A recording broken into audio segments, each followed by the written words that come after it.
Good morning, everyone. I hope you are all well.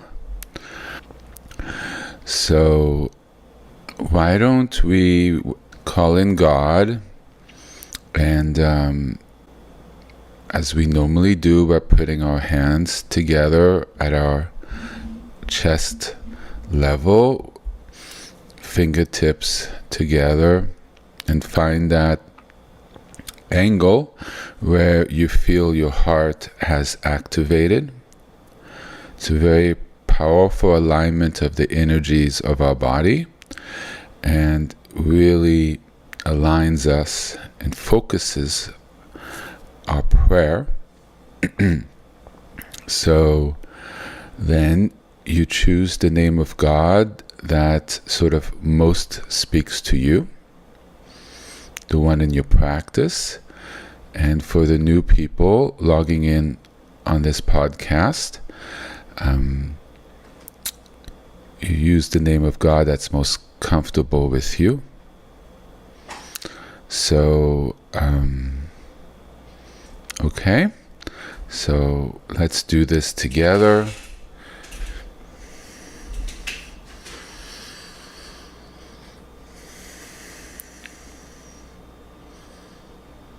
We line up. Some deep breaths. I find it helpful to close my eyes.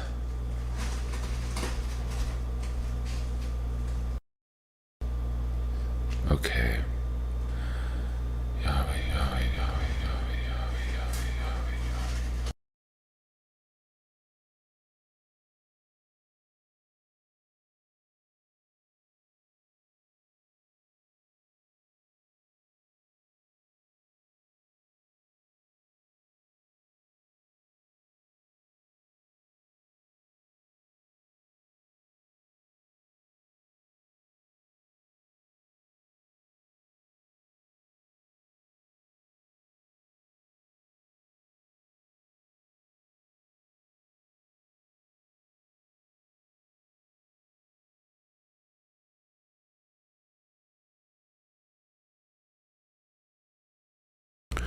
As we do this, we relax. Just relax all worries and tension.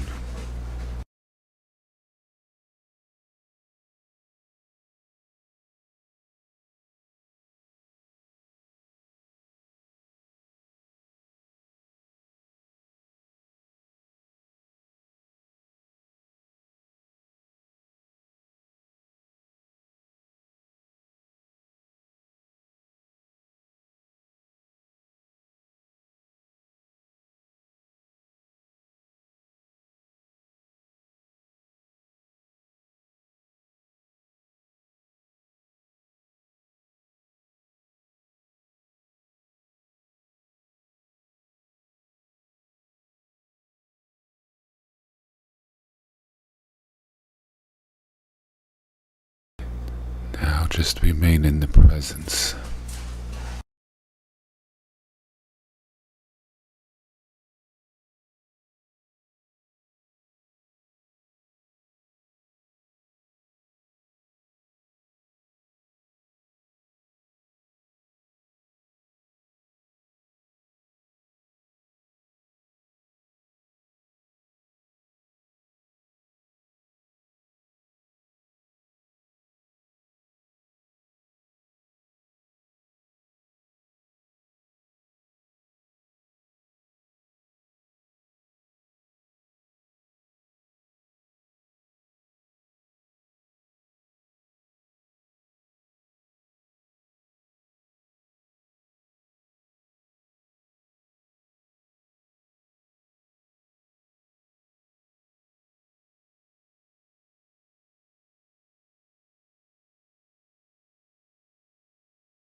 So when we do this, we establish a connection with God. And with practice, it deepens. We are always connected with Him. We're just not aware about it. And this really deepens and makes conscious that alignment and connection. And then we take that into our lives and into what we do, and it sort of educates our awareness, our thoughts, helps maintain a certain blessing in our alignment and in our engagement with others. And then our walk in this world naturally becomes a great blessing for others who aren't as connected in a religious or spiritual way as we are, because then by their engagement with us and the energy we have in our movements, in our speech, in our thoughts, what we think, really all of that emanates to our energy. The energy that our body emanates energetically, which we call our aura, which is a real thing. And then the energy of our speech, how it affects others. And of course, the energy of our actions, which just changes so much. These influence other people. And we have a choice. Do we influence people in a positive way? So not only with our engagement, but as we walk away, as they walk away, or we walk away, and the engagement ends, are they the better for it? What energy do they take from it in their next conversation or next action?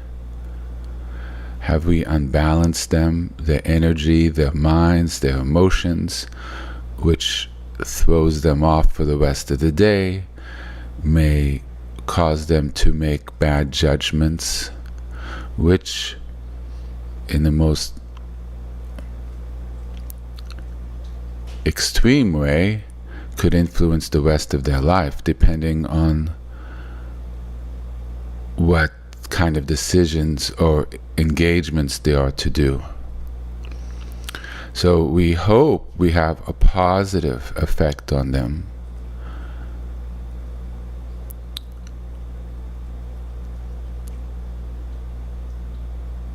That they feel better, uplifted, wiser. It's possible to just walk into a room and engage someone and just do a normal conversation, and the energy that our body emanates, they feel better. And they don't necessarily think it's us. We're not really doing anything special. So one hopes, at a minimum, to have a neutral effect on someone, that they're not the worse for it or the better for it. And if that's the minimum we affect someone, that's really great, because it's sort of no harm, no foul, right? What we hope we never do is have a negative impact on someone. So even though our intents may be good, we may still have negative impacts, and then we work on that. But hopefully we have positive impacts. So when we grow closer to God, when we meditate, when we do the practices that I suggest, which have a very long lineage, not only in the East, but really these are very old practices of the Middle East, from Judaism. And it's been proven over the centuries that they help us. But as children of God, it's not, in my humble opinion, sufficient to just help us. They help others, because we're less neurotic, less acting out if we're having a bad day. We engage in a more skillful and aligned way. We see ourselves better. We can work on ourselves better. You know, I often say, to change ourselves, you have to see it. And 80% of the way there is the awareness. If you don't have awareness of what's going on, then how can you change it? Right? And then once you make that intent, you may have a lot of things within you that sort of block you from really manifesting that intention. But you have that awareness, and then you work on those things. And the blessing of us as people of faith is that we can receive the blessing of God, so we're not alone. And then we have our friends, our community, that have insights if we reach out to them. And then we have our rabbis or our priests who are learned individuals, and they can help guide. We have access to holy texts that show conduct, correct thinking, that provide guidelines to help walk our path. Sort of, they provide a certain handrail so we don't careen off the side, so to speak. And we walk increasingly creating, as it said in the East, good karma, or in Hebrew, good mitzvah. And that blesses not only ourselves, because it creates a forward propensity of we're more inclined in the future to behave that way, to do better. And then as we do that, that creates that momentum that it increasingly gets better and better. You're sort of on the upward slope of sort of a graph, you know. At the beginning, it's like the rock rolling downhill. It's really slow, but it picks up momentum, right? And it starts by the small steps, the small intentions. At the beginning of the 3-month practice, it was just hopefully a couple minutes a day, right? Or a couple minutes every, 2 days, right? To make it 3 or 4 times a week. And hopefully with time, like weight training, you're able to do more and more, longer and longer, go deeper and deeper. And at some point, you start seeing the benefit.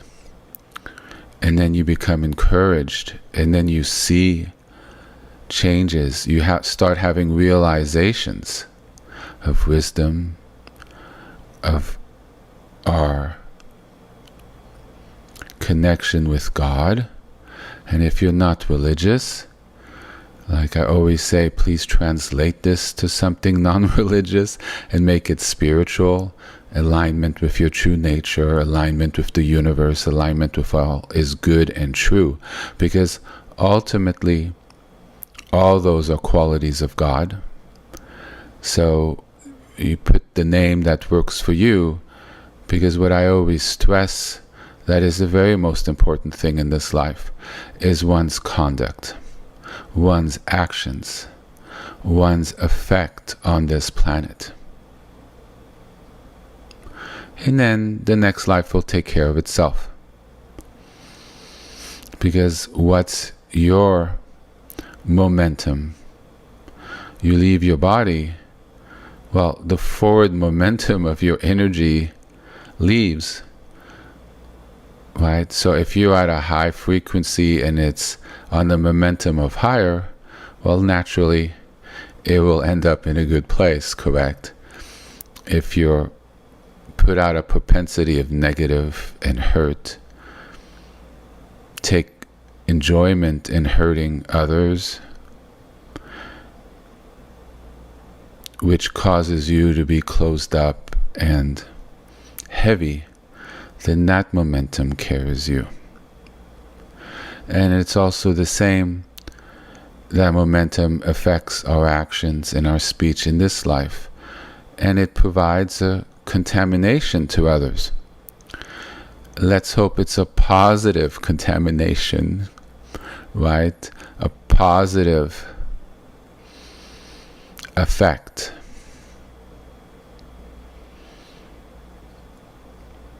And so when we do this, it's not just for ourselves.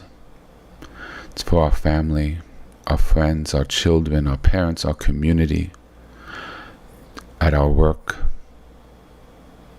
You know, it just takes a couple people to shift something. Because at our core, other people recognize it. And they know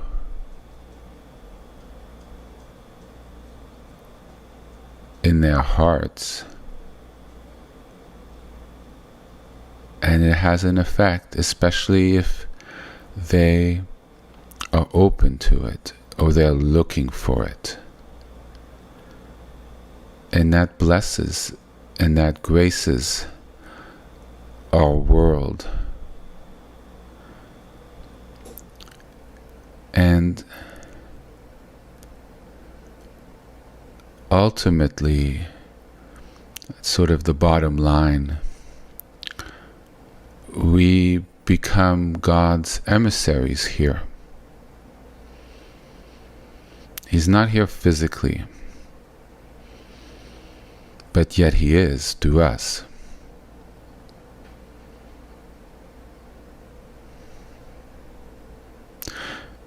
We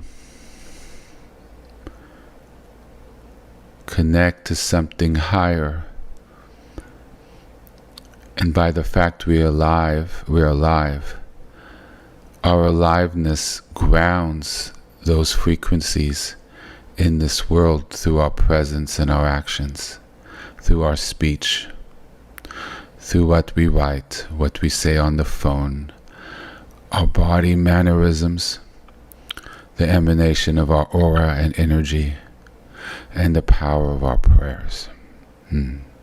Wow, so shalom to that and amen. So,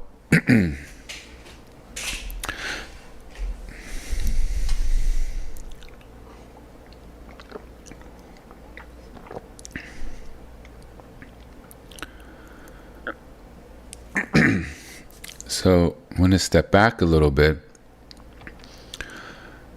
After last week's teaching, I was told that there was a very large amount of new listeners, which I feel very humbled about. And I hope many of them are tuning in this Sunday. So I'm just going to back up a little bit for the new people, because there's really a large number of them. And I think it'll help people who have tuned in over the last couple months to just mention a few things to them. So my teachings build on each other. So as one learns, and I share more and more different things, and we double back and, explain things in a different way, and it deepens, you build up a certain base of knowledge.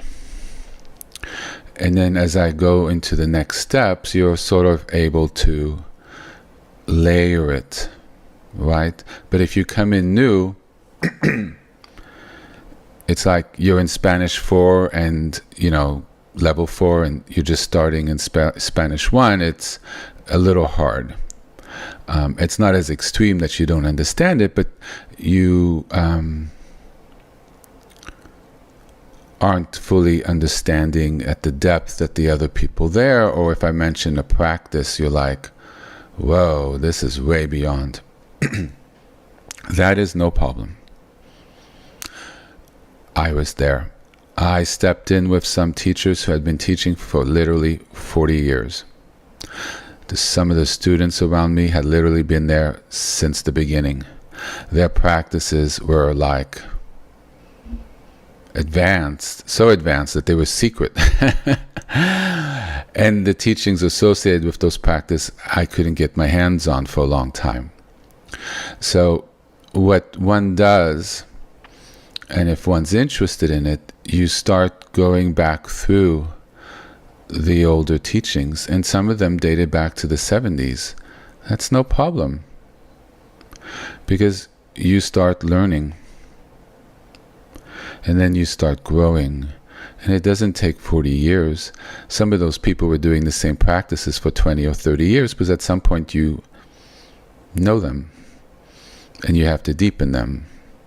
It's not as if there's continuously more and more and more and more and more, and you just, you're never going to get sort of those 30 years in unless you do 30 years. That's not the case at all. Okay, so that was a very extreme example, and I wanted to share that.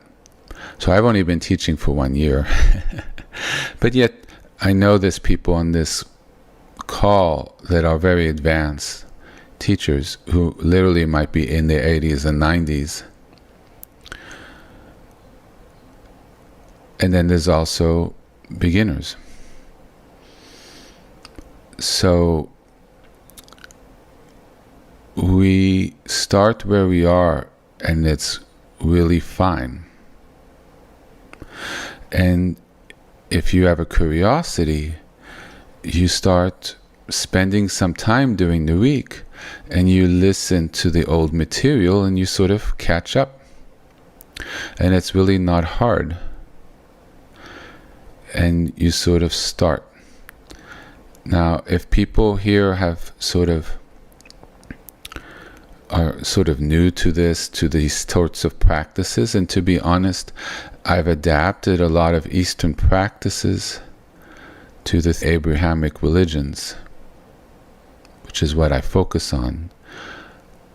So a lot of these practices are probably new to most people on this call, because a lot of these practices, which have been rooted in the Middle East, have not been taught like this. So it takes practice, and it takes certain knowledge. So I have been creating over the last couple months resources to help people to sort of get in the water of all this, right? To be able to understand and guide them as they're sort of learning and growing, without me having to start from the very beginning, because then the people who have been there won't be able to sort of grow. But as you saw with what we did this morning, now there was a sort of basic practice which is highlighted in my teachings, which I have online. But as you could see, there wasn't really anything that really took a lot of study.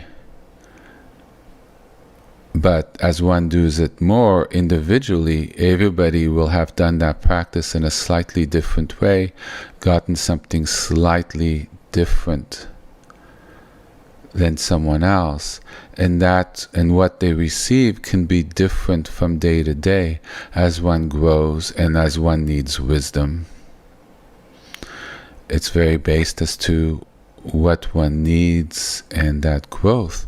So it's very individual, because once you have some knowledge of the techniques, the path really becomes your own. I'm merely a guide. And as people know who have been listening for a while, I don't hold back. Not by a long shot. I want to put it all out there very quickly.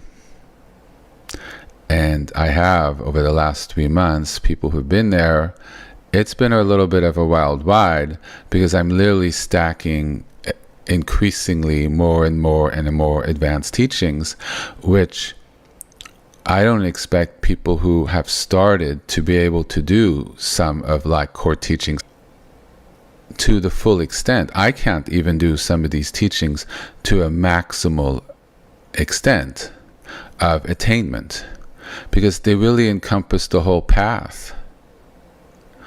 But once you know the technique, then that technique, you could run with it for the rest of your life.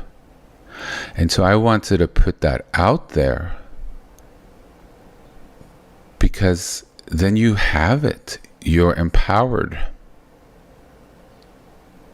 And then it's just a question of working with it. Once you learn how to swim, you're an empowered swimmer. The teacher at the edge of the pool who teaches you how to do the stroke, how to get to the end of the pool, how to swim faster, they could recede a little bit, because ultimately it's the swimmer to put in the time to grow stronger and faster and more capable. And then ultimately, if they choose to leave the pool and go out in the ocean with the waves, the currents, the fish, the scariness. You take those techniques, but then the teacher's always there if you wish to learn more or to ask questions, that guidance. And then you also come to find like-minded people and teachers. And then your support group of growth and knowledge and spirituality expands, because you've done that basic work that now you would naturally gravitate to that. Now those people would be happy to include you and to share in a deeper way that they would not do to people, because they would look a little checked out, or they wouldn't feel comfortable, and it simply wouldn't resonate with you. So it's a process. So all those new people, and I'm very humbled by the number, and I give thanks to God, to Adonai for this, because you're a true blessing to yourselves and to this world for taking in the time to listen to something new, that you have the inclination to tune in and say, what's this? Let me spend some time. You could be on TV, on YouTube, whatever, and not log on. So thank you for having the inclination to check this out. It speaks very highly of you and your character and your aspirations to grow, to change. We're all changing all the way through. Anything other than the highest vibration of God requires a healing and a change. So anything really on this planet still has a ways to go. So we are all in this together. People who have done it for 80 years, people who just started this week. It really doesn't matter. We've all begun. So there are resources to give you information. So I have a website. It's www.wisdom,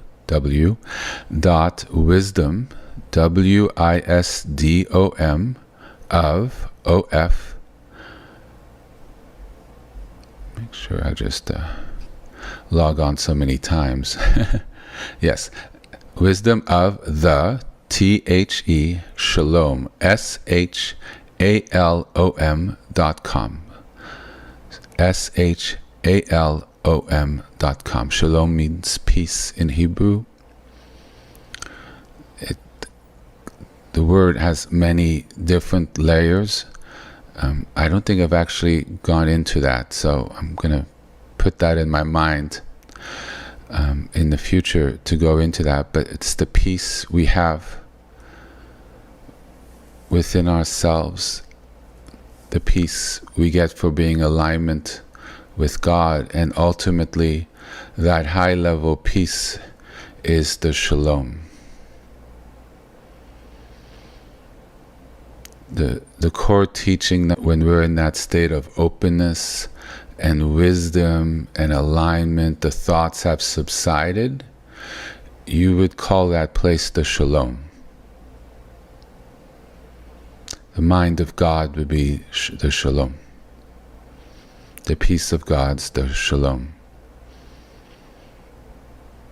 And as you listen, everything will start making sense as you listen to the different ones, if you wish, and get that knowledge and that awareness.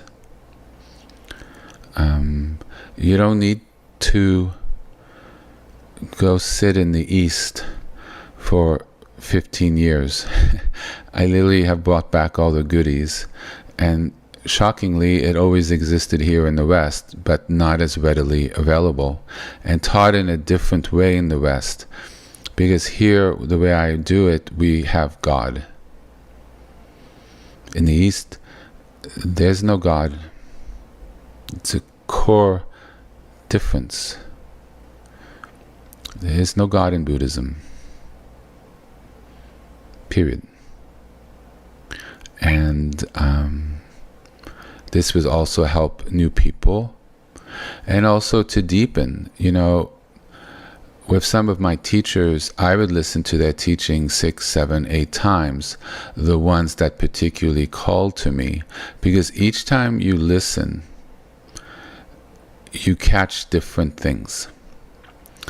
I tend to put a lot in my teachings, like there's a lot said at different levels, and as one progresses and one goes back, you often get the next layer. Oh, I didn't see that the first time, because you're just kind of trying to understand basically what's said, and then once you know that, then you kind of catch the second, third, and fourth levels of what I was pointing to, because I know there's people of all levels here, so I really try to put them all and make something very complete, which is why sometimes the teachings, hour and 15, hour and a half, 2 hours, because I don't like to give partial teachings, and I stop when it's complete, which helps people who come along, because they don't have to scramble with a piece here, a piece there. 2 years later, there's another piece. I put it forward right away. That being said, and this is now going back to everyone here, and thank you for your patience as I address the new people, because the really big number came.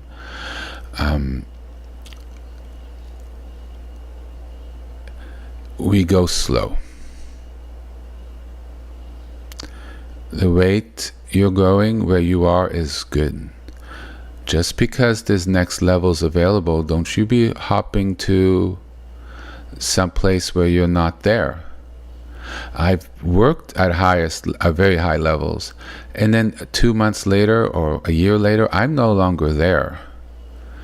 I go back sometimes to very beginning things when you need to. So it's not like forcing it, because that does you really no justice. Because you really ain't able to do it. You're sort of fooling yourself, and you can cause a lot of damage. So you go from the Pinto up to the spaceship, and then suddenly you're right back at the Pinto, and that's good. Why is that good? Because there's something there that needed healing, and you're kind of going there and doing that work because that's where you are. Or something happens in your life and it's overwhelming, and then that Learjet comes in for a landing and you find yourself back in a truck. This is a teaching that I gave. So it's in one of the core teachings.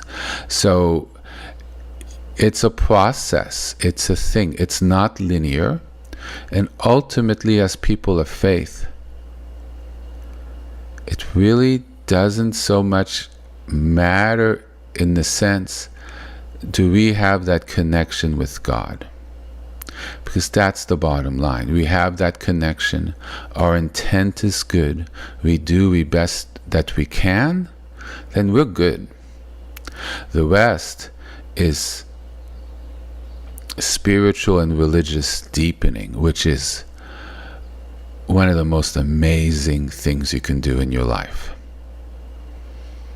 It gives life purpose and meaning, and it could be wild. As you have the realizations, as you develop your abilities and start having some real religious and spiritual power, and you're like, wow, and you start tapping in to our full potential as human beings, and realize that we think, and most people are, at something that's very boxed in and limited in comparison. You start becoming a little more of a superhuman. We've expanded what we think is what we sort of are in limited thinking. And we realize that we're actually much more than that.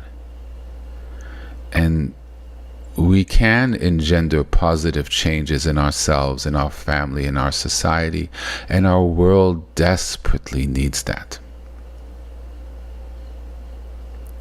So, yeah, that's why we're here. The teachings over the last 3 months, for people who did it with me and are practicing it, this helps launch us into the spring when we start being out more in the world. Look, I was in New York. The winter's a real thing. People do shut themselves inside. It is literally sometimes 15 degrees Fahrenheit with wind chill. And that's nothing in comparison to Chicago. But what do you do inside? Like any tree, when it's winter, it's cultivating the water, it's growing in a way, but you don't see it until the conditions are correct. And when they start going out into the world, when we start going out in the world, then that growth starts to bloom in how we go about doing things, and realized, wow, and you can take it out.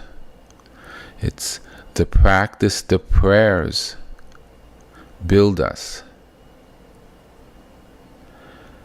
But where the real thing is when we apply it in a practical way.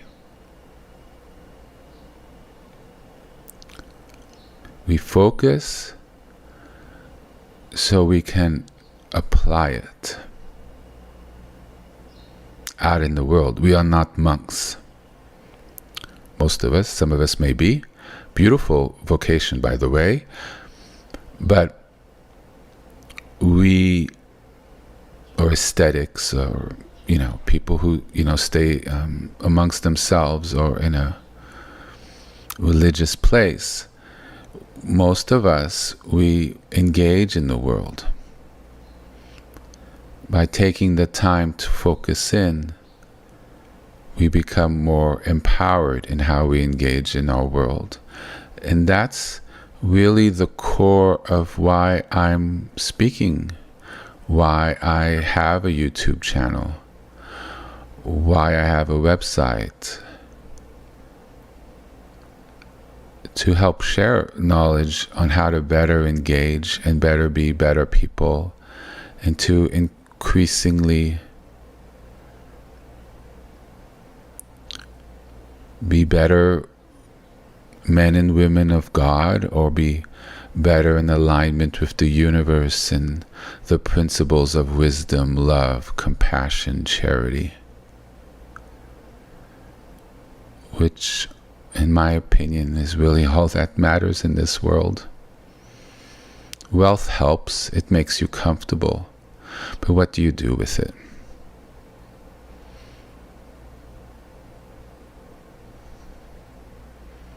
Are you there for other people? Small little example.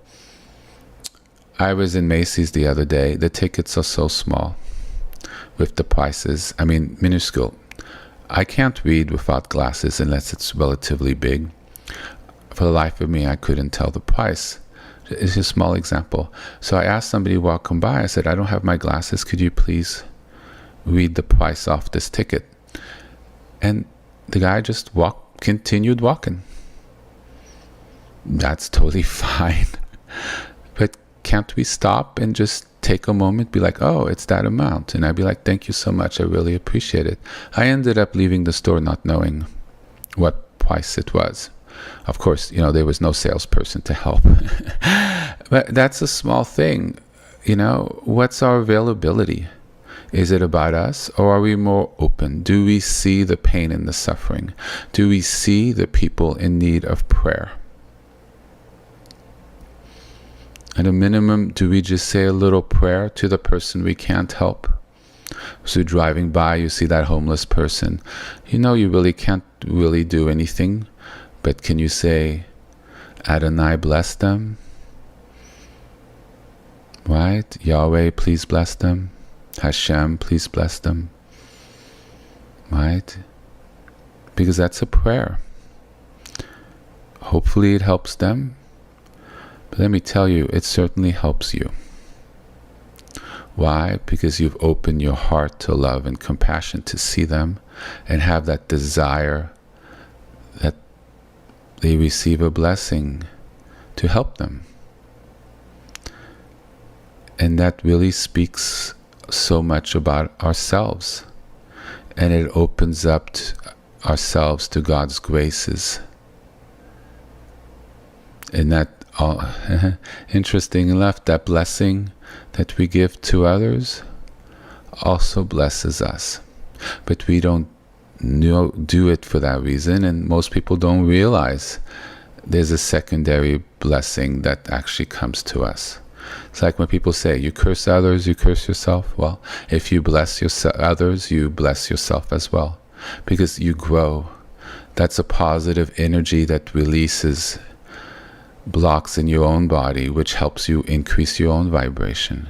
And then your blessings, honestly, become actually stronger and stronger. And at some point you realize that your blessings actually do bless other people, and you realize this life is a really wild ride, because you didn't think that would be possible. But are you blessing them? Well, you're saying the blessing. You're emanating from your body a blessing if they're close to you, or projecting one, which is, possible. But ultimately, that comes from the source of life, which we consider to be God. We are emissaries here, and we're able to tap in. And the blessing is the blessing of health, healing, love, wisdom. that they may encounter things that help them provide food and shelter, that vibration aligns with things that they may encounter and change their lives. So at the very end, why don't we just pray together a little bit?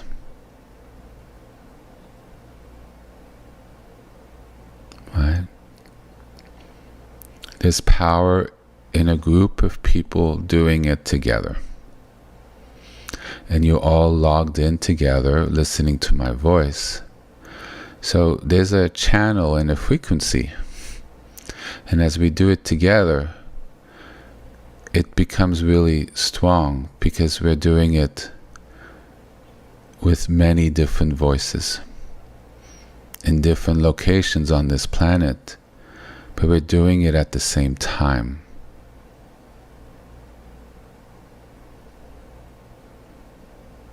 And God hears it. If you're not religious, we're all aligning ourselves with the universe and the purity of what exists on this planet and everywhere.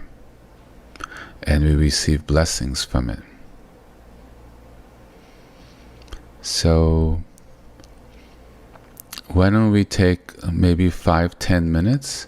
So normally we've done a lot of practice, right? We call meditation practice for new people. We've done mantras of God.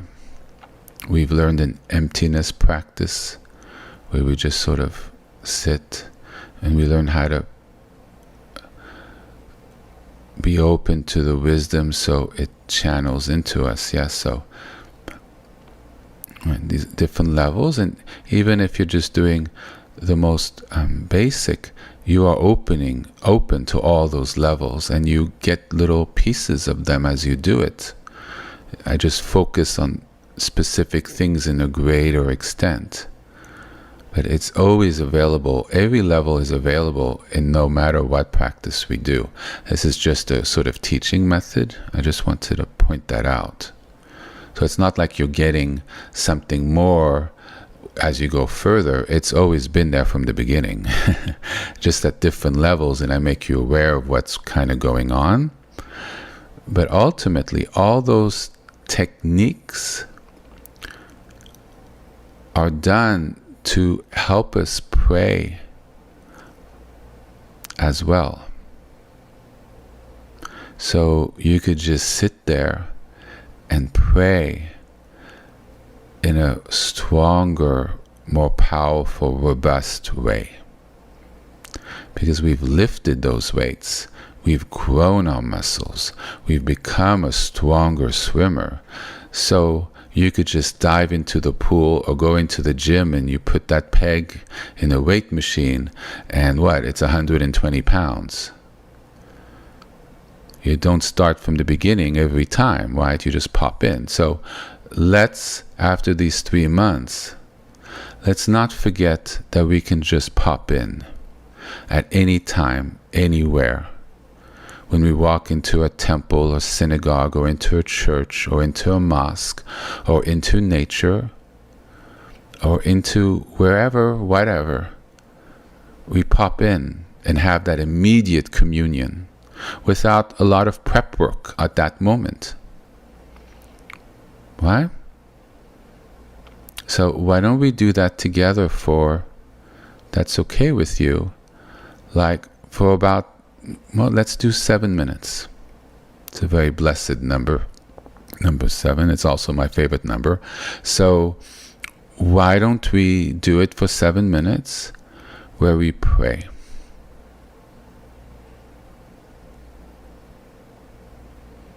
And prayer doesn't always need to be about what we need. So interesting. I was a group of people on YouTube, and then we had a discussion on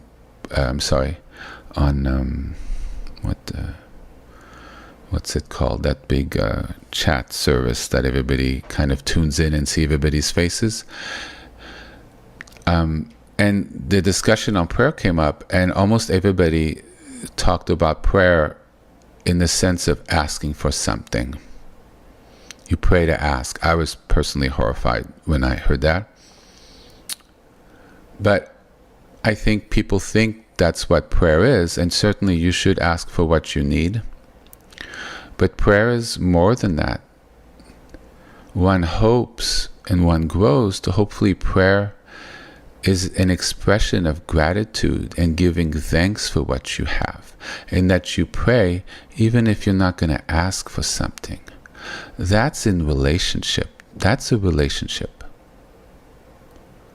To be in communion, to love, to be in the stillness, and not necessarily you need to say words after a while, but just say thank you, I love you, thank you for all the blessings, thank you for allowing me to connect as one of your children. That gratitude creates a firm link with God. There is no friendship or real companionship or real relationship if you only go to someone to ask for something.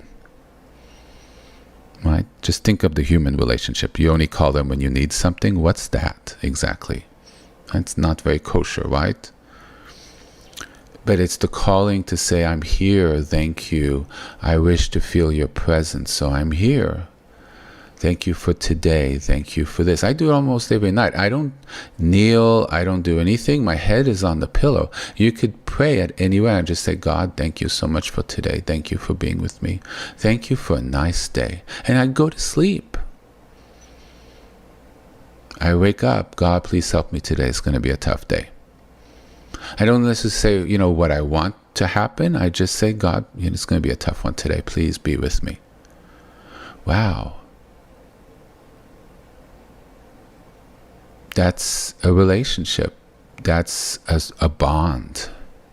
You're asking God to walk with you during the day. How many people ask that on this planet of, 9 billion people? Sadly, I don't think it's as many as we would like it to be who actually actively do that. There's a problem. God, please be with me, right? You're not asking for anything other than His presence.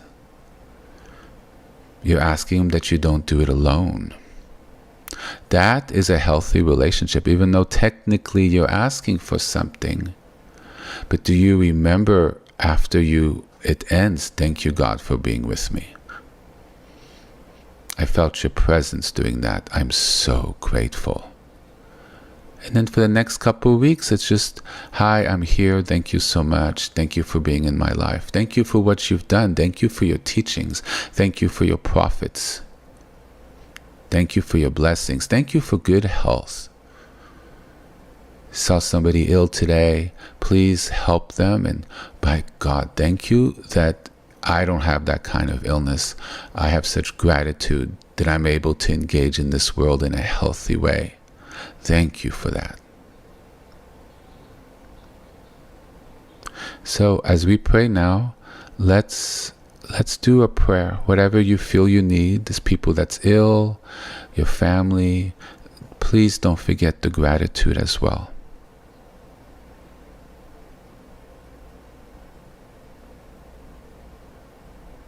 All right, let's begin.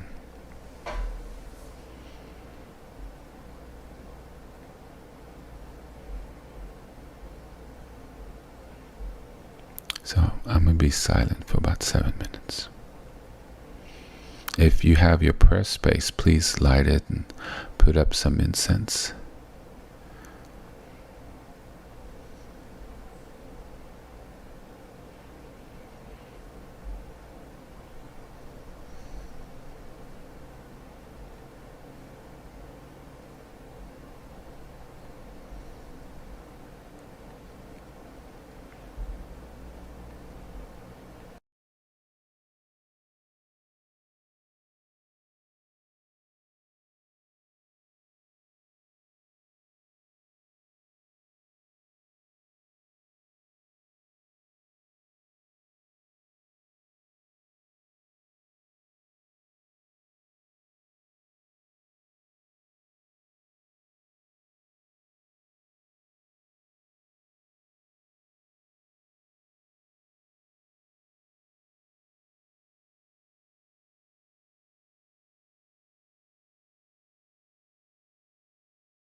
So you don't need to be continually, like, actively praying in a sense of a communication through your mind, like as if you're speaking but your lips aren't moving, right?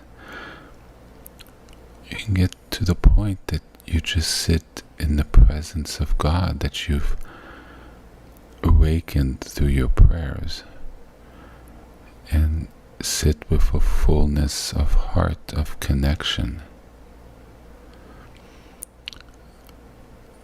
That's prayer time. That's an open link and connection.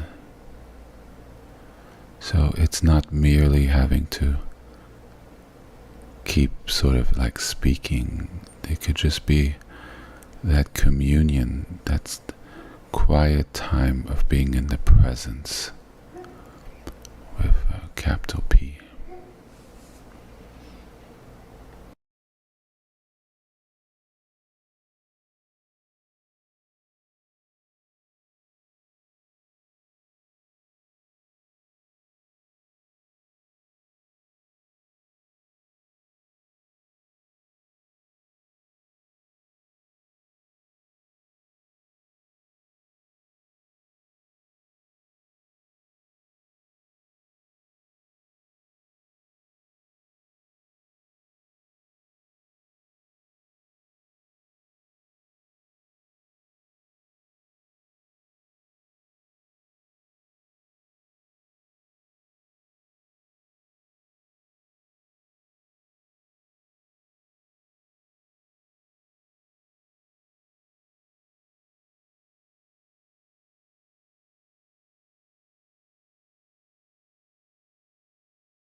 So as we're praying as a group,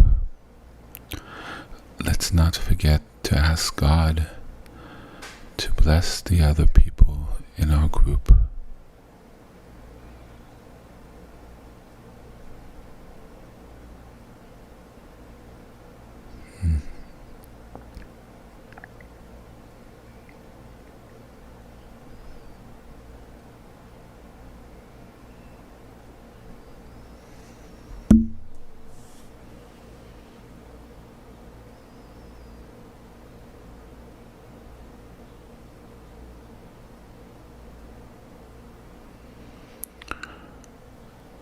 That is very powerful. I immediately felt it and I saw a golden light. That is what we're capable of doing. It's truly a beautiful thing and a true grace and blessing on this beautiful earth that we're custodians of, that we can bring forth and down that level of really pure and beautiful blessing.